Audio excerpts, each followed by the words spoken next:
Good afternoon. My name is Cliff Jack from the Mayo Clinic, and on behalf of my co-authors, I'm happy to give a little preview of the paper that will be published in Brain in 2023, titled Predicting Amyloid PET and Tau PET Stages with Plasma Biomarkers. By way of background, disease staging, so what I'll be describing here is disease staging, which is meant to be biological staging. This is not intended to refer to staging of clinical severity or syndromal severity, but rather staging of the underlying biological severity of Alzheimer's disease, here using amyloid and tau PET. And this, I think, has face validity for most people because tau PET and amyloid PET map directly onto constructs of neuropathology. However, biological staging would be a lot more practical if it could be done with plasma biomarkers as opposed to a combination of amyloid PET and tau PET. So our objective here was to first examine different approaches for staging amyloid and tau PET because different staging schemes have been published in the literature, and then to select PET staging methods both for amyloid PET and tau PET for the second part of the study, which was to examine the prediction of amyloid PET and tau PET stages using plasma biomarkers. So all the participants in this study, 1,136, were participants either in the Mayo Clinic Study of Aging or the Alzheimer's Disease Research Center. We divided the participants into two different clinical groups, a group of unimpaired, cognitively unimpaired people labeled CU 864, and then a second group we labeled cognitively impaired, or CI, of 272, about half of whom were MCI and half of whom had Alzheimer's clinical syndrome with dementia. In order to be in this study, everyone had to have had a concurrent amyloid PET, tau PET, and a blood draw. The main outcomes were to determine how well plasma biomarkers could predict or discriminate among three different amyloid PET stages, low, intermediate, or high, four different tau PET stages that mapped onto Braak stages, and finally a combined amyloid and tau PET staging scheme, which was a surrogate, which you could think of as a surrogate for none low versus intermediate high severity Alzheimer's pathologic change. Here again, we used PET, not neuropathology. And then the main statistical method was to use concordance or C statistics, which you can think of much in the same way as area under the receiver operating curve. Then the predictors were two different plasma assays, one the Quanterix 4-plex assay plus p-tau 181. So this enabled us to measure p-tau 181, A-beta 42 to 40, GFAP, and NFL. And then p-tau 217 measured on the Lilly, using the Lilly antibody run on the MSD platform. And this was done only in a subset of 355 cognitively unimpaired individuals. And the main results are as follows. So for the Quanterix groups, this is the people who had the Quanterix plus amyloid PET plus tau PET, but did not have Lilly. For predicting amyloid PET stages, we found, probably not surprising, that models with all four plasma analytes, along with the risk factors of age, sex, and APOE, usually provided the best discrimination among amyloid PET stages with the C statistics, or area under receiver operating curve statistics, somewhere around the 0.8 range for different staging predictions.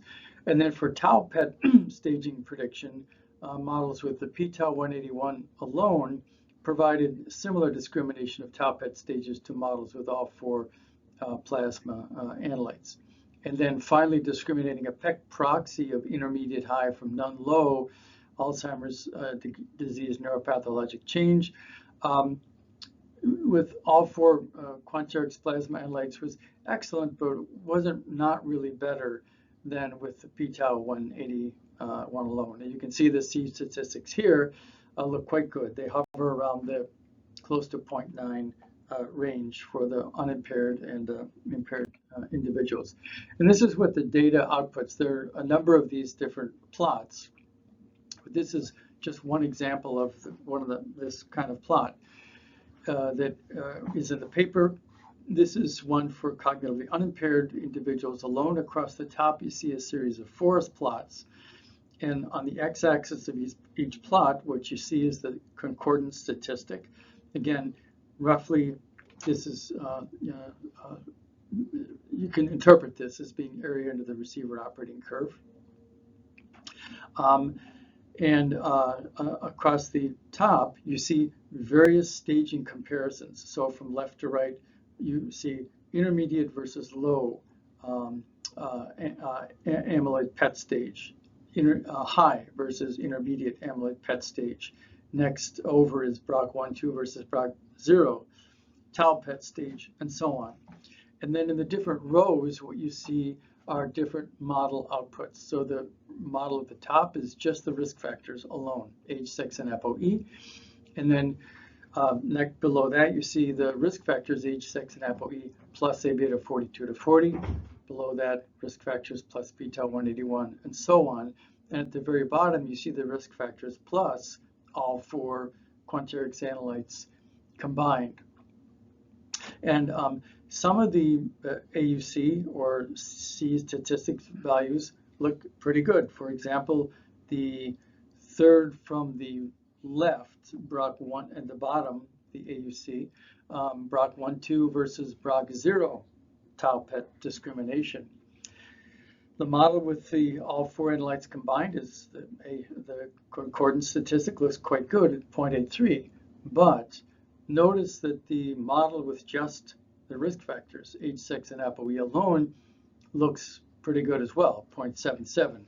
So the reality is that there is a modest improvement when you add the plasma biomarkers to the base risk factors, but it is somewhat modest. Here's the prediction of the intermediate high severity versus the non-low severity. So this is using PET as a amyloid and tau PET as a surrogate, if you will, for Alzheimer's neuropathologic change. And again, in the just take the lower right quadrant here, where we look at all participants combined. Maybe you can't see this because there's something blocking it, but the C statistic for all the plasma biomarkers combined is fantastic. It's 0.97. I mean, in reality, you can't get much better at that prediction. On the other hand, just with the risk factors alone, it's 0.95. So again, the plasma biomarkers really can provide useful staging information, but the additional value over and above just the base risk factors was modest in many cases. And then the results for the Lilly to Quanterix comparison, probably not much surprise here. The Lilly p-tau 2/1 assay performed similarly or better than the Quanterix p-tau 181 assay for all the various staging discriminations. But all four Quanterix plasma biomarkers, when combined, which can be done on the same assay, the same platform, if you will, perform similarly or in some cases better than the Lilly p-tau 2/117 assay by itself. So in conclusion then, plasma does indeed provide useful predictive information about the stage of both amyloid and tau PET, although, as mentioned, for many of these stage comparisons, the incremental value of plasma biomarkers add beyond the risk factors was modest. For the Quanterix assay for amyloid PET, the combination of all four plasma analytes was better than any single analyte for most staging predictions. For Quanterix for tau PET staging prediction, and also the combined amyloid and tau PET proxy of Alzheimer's neuropathologic change, the combination of all four plasma analytes had a similar predictive ability in comparison with p-tau 181 alone. And then finally, the Lilly p-tau 2/1 assay performed similarly or better than the Quanterix p-tau 1 assay for all staging predictions. However, using all 4 quanterics biomarkers combined performs similarly or better than the Lilly p-tau 2-1 assay. And with that, I'll end, and thank you for your attention.